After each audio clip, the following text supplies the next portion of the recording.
Você é ateu, mas só até o avião começar a cair. Eu efetivamente ajoelhei e rezei.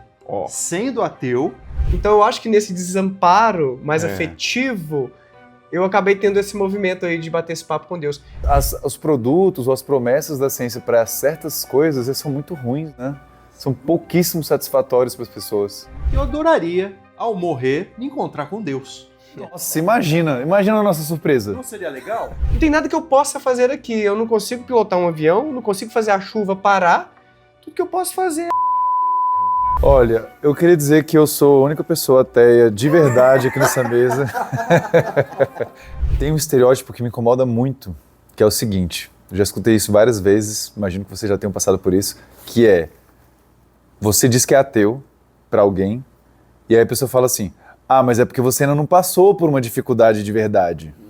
Você ainda não passou por reais problemas, que aí se tivesse passado por isso, provavelmente você já não seria ateu.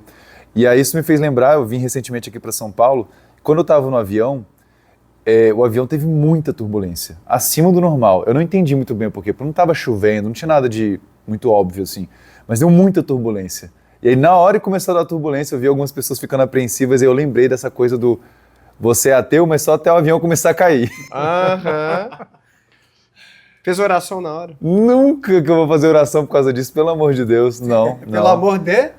Opa! Pelo amor de Deus, ele falou. Eu falei. Tá gravado. Droga. Tá gravado. Como se livrar do catolicismo se você vive numa cultura totalmente mergulhada no catolicismo, né? É difícil. Tá na nossa língua. E pra que querer se livrar?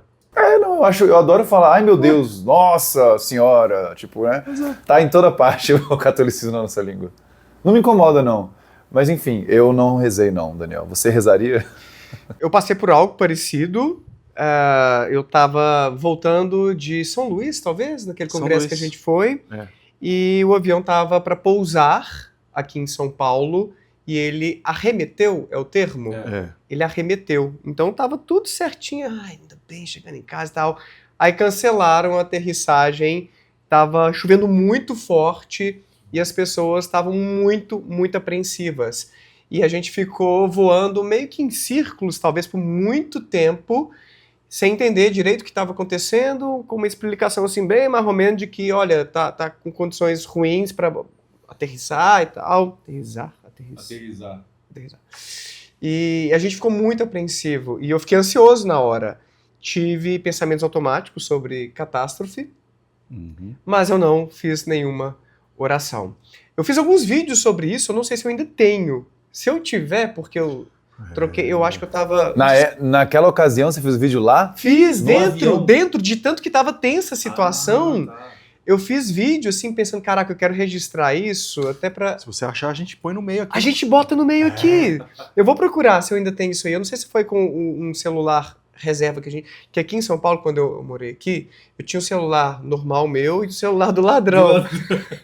Sim. São Paulo é isso. E eu rir pra não descobri chorar. que eu perdi alguns vídeos porque eu tinha feito com o celular do ladrão, de um show que eu participei do Linkin Park e tal. Então eu vou dar uma olhadinha se eu tenho. Se tiver, vocês já vão ver aí agora alguns desses vídeos pra vocês entenderem Legal. como foi Tenso. tensa a situação. Pessoal, infelizmente eu não tenho mais os vídeos por aqui. Pode ser porque eu fiz uma limpa no meu celular e achei que não ia utilizá-los mais, ou então porque ficaram no celular do ladrão mesmo, mas eu não encontrei. Agora são só lembranças dessa situação bem ansiogênica que graças ao piloto acabou acabando bem. Mas eu não orei e depois eu conto como foi que eu lidei com essa situação bem ansiogênica. Você já passou por algo assim, Wellington? Eu vou contar uma coisa que os religiosos vão adorar de saber e de ouvir. Porque eu efetivamente ajoelhei e rezei.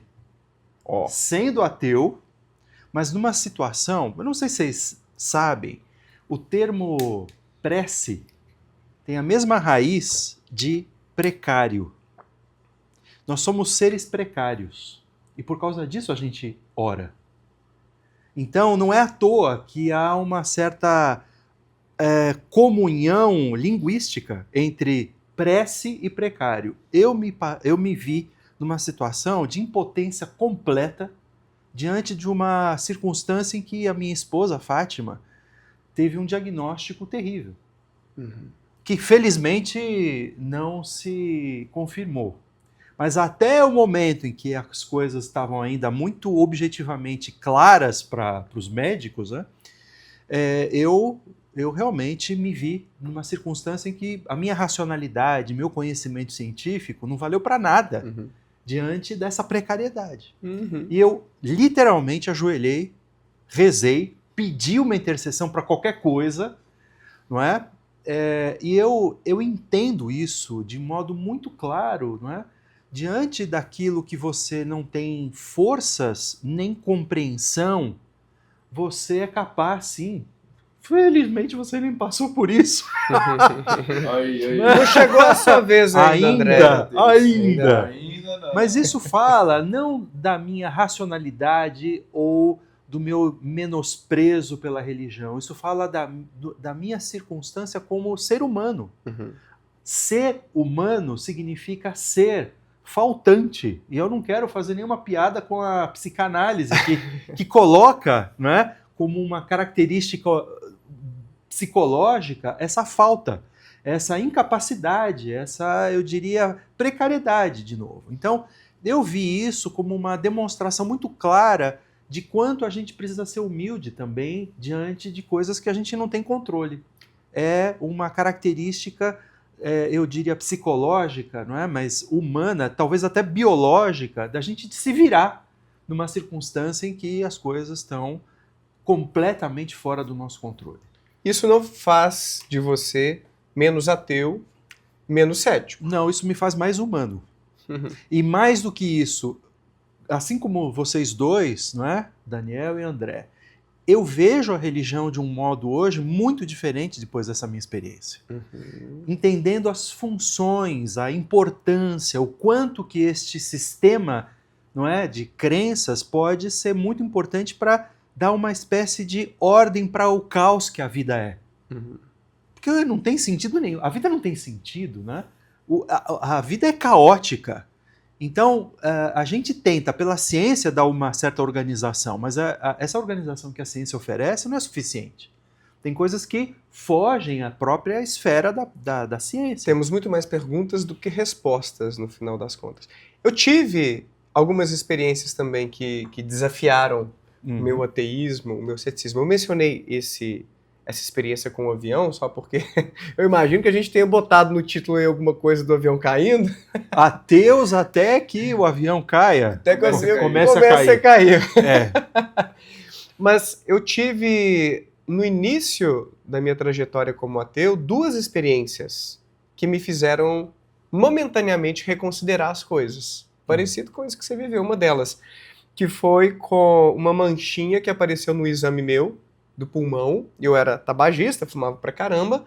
Com os meus 20, 21 anos, mais ou menos, fiquei morrendo de medo. Será que acabou, é isso? Se eu tiver com câncer, não vai ter o que fazer? Tem toda uma vida pela frente. Fiquei triste, apreensivo, porque eu tinha que fazer um exame melhor para ver se tinha alguma coisa ali mesmo.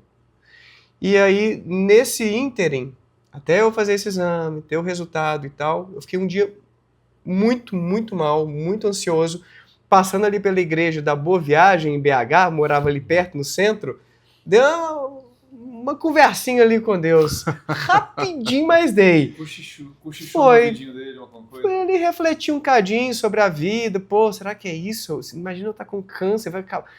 Ó, se você tá por aí, você entende as minhas razões, né?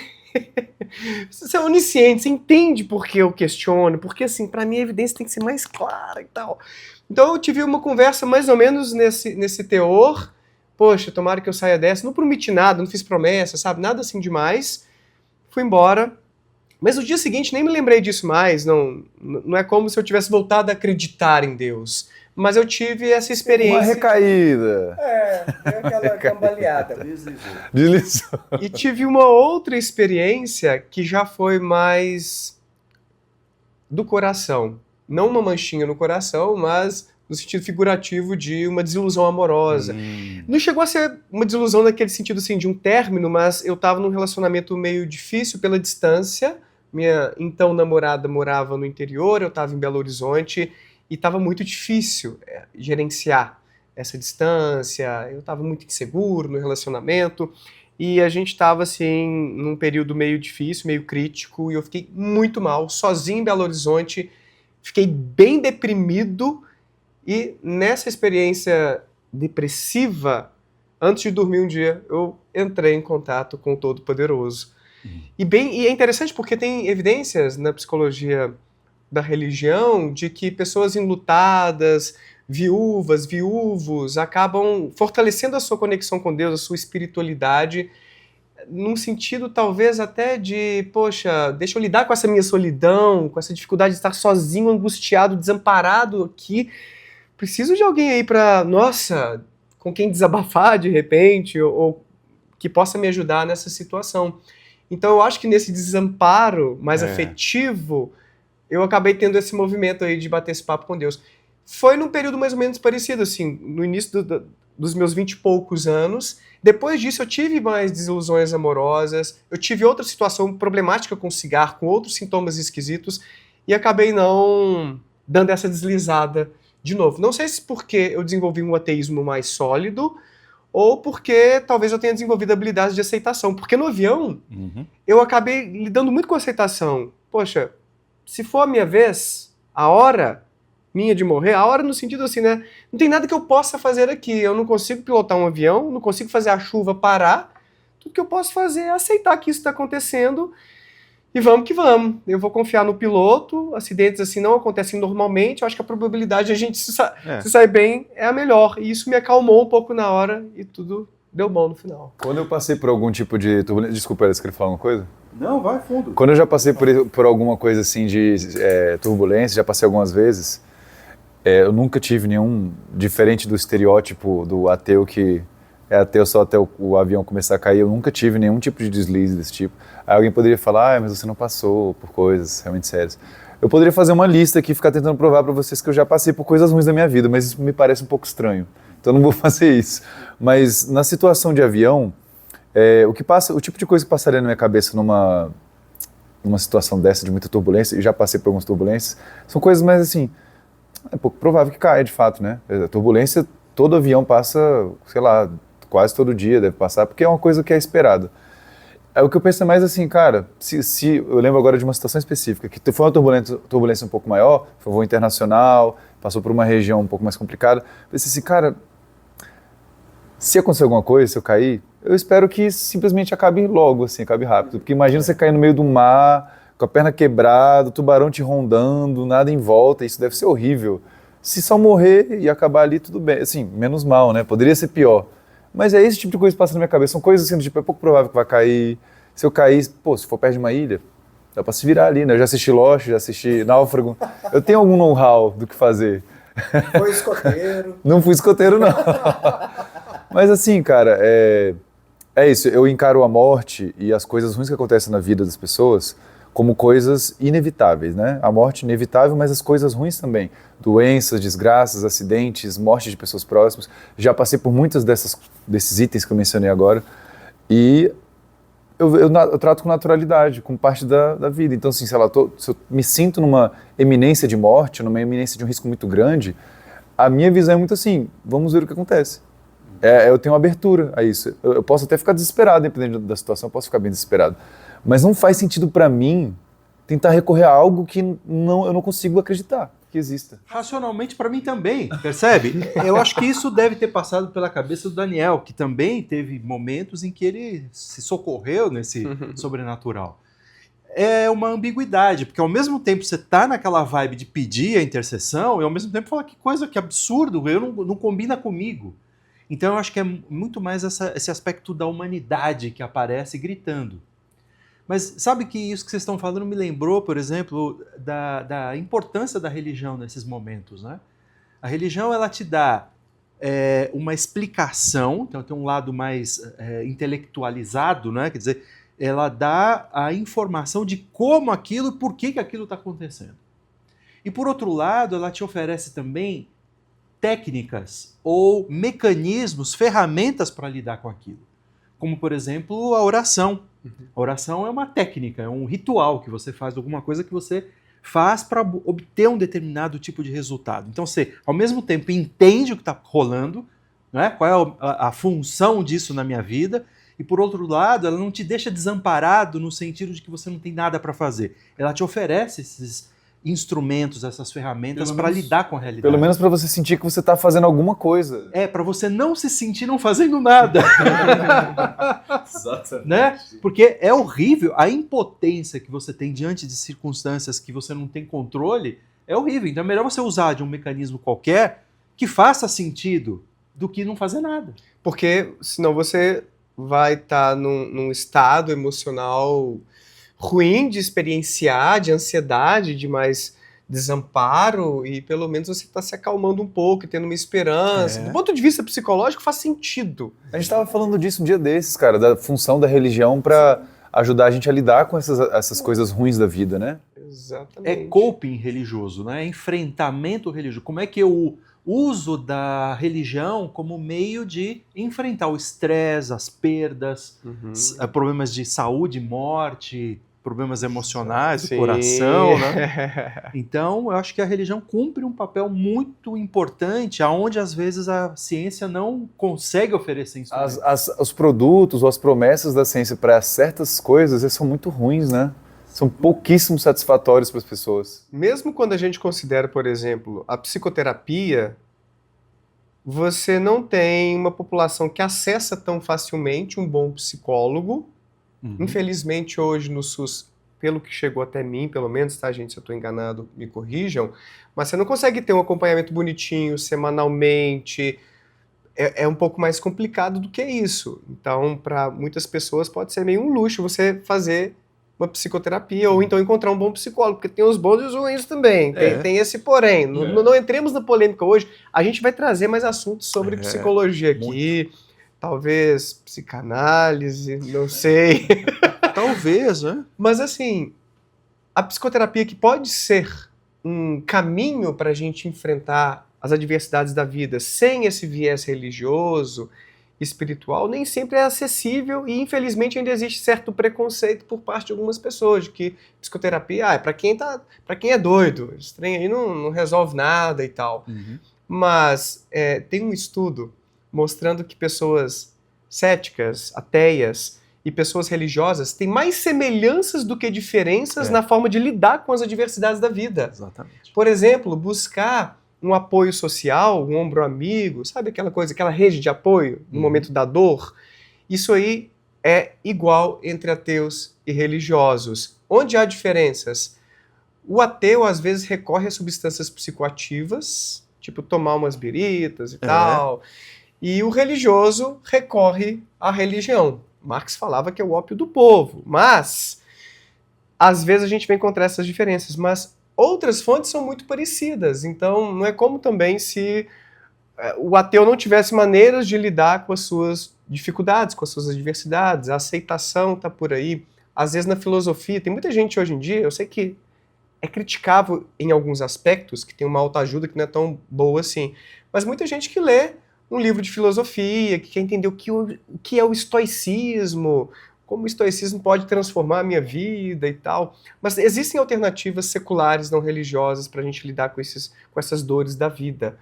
Basta a gente procurar um cadinho também. Agora, para quem é de fé, tá tudo certo também, né?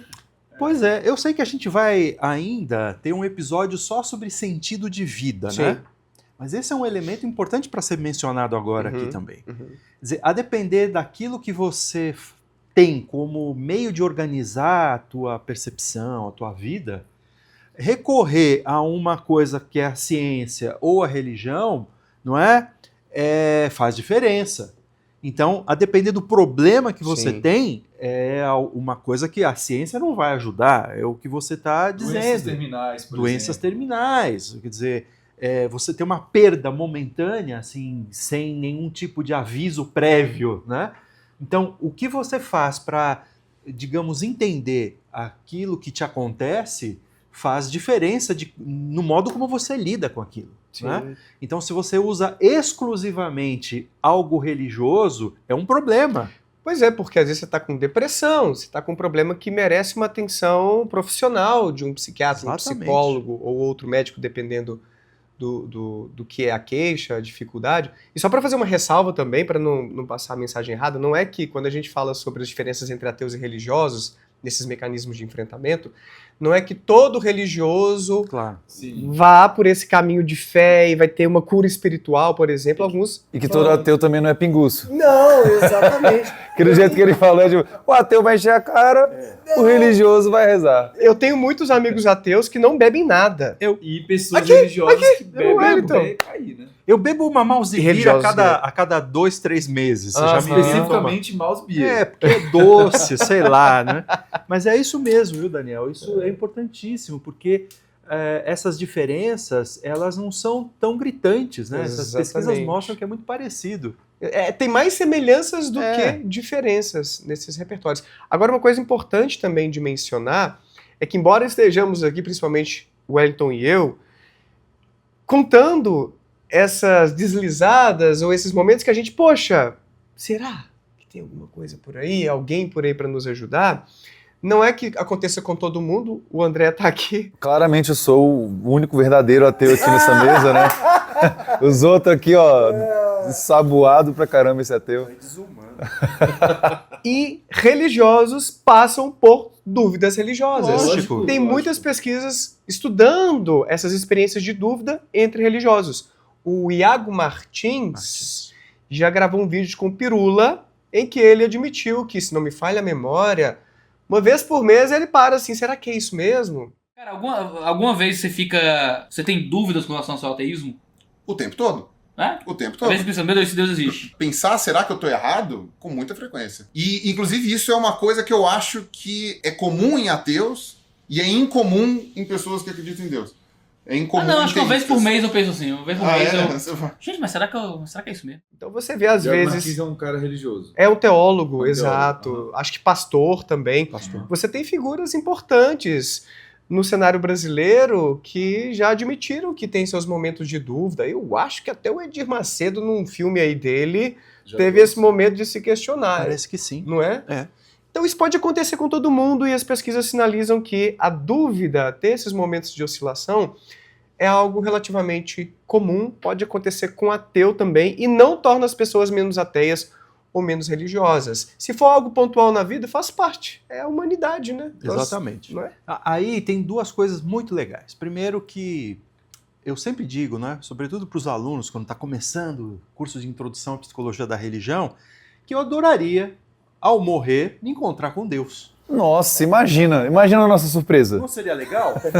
Não tem nada mais interessante que você está diante do existe- Todo-Poderoso. Cara, existe uma outra dimensão pra onde as pessoas vão depois que elas É. morrem. Isso se você parar pra pensar, é bizarro. Bizarro. E seria maravilhoso, não tem problema nenhum, eu não tenho nada contra essa possibilidade. Exato. Pelo contrário, eu acho que seria muito legal. Só que até lá, eu não estou, digamos, com a possibilidade de acreditar por uma série de razões. Então isso é um primeiro elemento. Não tenho nada contra essa possibilidade. Segunda coisa também é que a gente precisa, ao falar de diferença entre ateus e religiosos, é que o religioso não pode se bastar com a religião também, como a gente dizia. Você está com um problema, busque psicoterapia, busque um médico, busque um profissional de saúde competente para resolver aquilo. Está com um problema na sua casa, você vai procurar um engenheiro, não vai rezar. Tá certo? Cada macaco no seu galho. Então há certos limites e possibilidades de cada saber. Então acho que é isso que é muito importante. Sim. Uma coisa só talvez não baste para o ser humano, né? E também, a depender das circunstâncias, há sempre alguma coisa mais adequada do que outra. Certamente. Considerações finais, André? Olha, eu queria dizer que eu sou a única pessoa ateia de verdade aqui nessa mesa. Brincadeira. Não, Leia Carl Sagan. Leia Richard Dawkins. eu vou ter que dizer, na verdade, feita essa brincadeira, que eu concordo que momentos de oscilação e de dúvida, acho que apenas mostra que a pessoa é um ser pensante e que está tentando entender o que está acontecendo à volta dela. Isso pode envolver você repensar as coisas. É saudável repensar as coisas. Inclusive, eu acho um índice de saúde mental você ser uma pessoa que não pensa igual você pensava 10, 15 anos atrás, porque se você não mudou nada, eu acredito que é porque você não aprendeu muita coisa. Tem alguma coisa estranha nisso. Porque assim, cara, eu aprendo tanto todo dia que não me surpreende que daqui a um tempo eu parei pra pensar assim, caramba, até um tempo atrás eu não gostava disso, eu não sabia disso, ou sei lá. E hoje em dia eu adoro e tenho vários exemplos na minha vida para citar aqui sobre isso. Então, é uma coisa que eu acho muito boa, a gente está sempre refletindo e aberto a mudar as nossas ideias. E eu... Já mudei minha ideia sobre você. Olha aí. Você se humanizou agora. Agora parece até gente, né? Mas assim... Então é isso, eu acho que a gente tem que estar aberto. Eu estou super aberto à possibilidade de que exista um Deus, de que exista uma vida após a morte, que exista reencarnação. Acho que são ideias muito interessantes e meio bizarras. Meio bizarras assim, tipo, muito surreal imaginar algo assim, se você se basear na realidade. Tipo, que é daí que eu parto, né? Baseado no que eu conheço, no que eu vejo, no que eu vivo, isso aí tudo parece uma coisa tão distante, tão assim, difícil. Mas caso exista, eu vou ficar muito, assim, curioso para entender como que é possível isso tudo existir e ao mesmo tempo o mundo ser como é. E ao mesmo tempo tanta desgraça acontecer, e ao mesmo tempo crianças morrerem de fome. Existem tantas coisas difíceis de responder, o mal no mundo é muito difícil de responder. A gente pode até fazer um episódio mais pra frente, se vocês animarem mais tarde hoje, sobre por que somos ateus. Esse convite ficou meio assim, né? Tem uma coisa pra fazer mais tarde. É um convite. É um convite. Gostei. É uma É uma boa. E pra quem tá gostando desse papo todo aí... Opa, eu tenho uma ótima sugestão para essa galera. Boa, Daniel, obrigado por me ajudar a lembrar. É o seguinte, galera, se vocês assistiram o nosso primeiro episódio, então vocês perceberam que a gente está iniciando um projeto muito legal para falar sobre muitas coisas interessantes, uma interseção entre psicologia, religião, ceticismo, crenças, que são assuntos que nos interessam muito a nós três. E a gente está querendo a ajuda de vocês para sustentar esse projeto, porque é um projeto que vai exigir um custo necessariamente. Para a gente poder vir aqui para esse lugar incrível, que é o Laboratório do Impossível, onde a gente tem, assim, muitos dos livros mais raros e mais completos sobre esses assuntos que eu acabei de mencionar, para a gente estar aqui presente, poder gravar com o Eliton, aqui ter essa troca super legal, a gente precisa vir para São Paulo, né? Eu sou de Brasília, o Daniel é de BH, e a gente gostaria de vir aqui de vez em quando para passar uma tarde gravando, fazer vários episódios legais para vocês. E isso vai depender da adesão de vocês à nossa vaquinha, que já vocês vão encontrar qualquer informação sobre como apoiar o nosso podcast aqui embaixo na descrição. A gente pode talvez também deixar fixado no comentário algo sobre isso. E nós então queremos pedir para vocês se inscreverem no canal, deixar o like, comentar o que vocês acharam aqui da nossa conversa, se vocês têm alguma experiência para compartilhar, do tipo, cara, já passei, eu sou ateu, mas já também dei as minhas titubeadas, já dei minhas regredidas. Então, tipo, não, eu sou religioso, passei por tal experiência e agora já não acredito mais tanto. Também é legal esses relatos, né? A gente está aqui falando mais do ateu, que é ateu só até o avião começar a cair, mas eu acho que tem uns religiosos também que devem acabar mudando um pouco a visão depois de passar por essas coisas, né? Exatamente. Então fica aí o convite para a vaquinha, para se inscrever no nosso canal, para seguir. E mais alguma coisa que você gostaria de falar? Para a gente encerrar? Acho que não.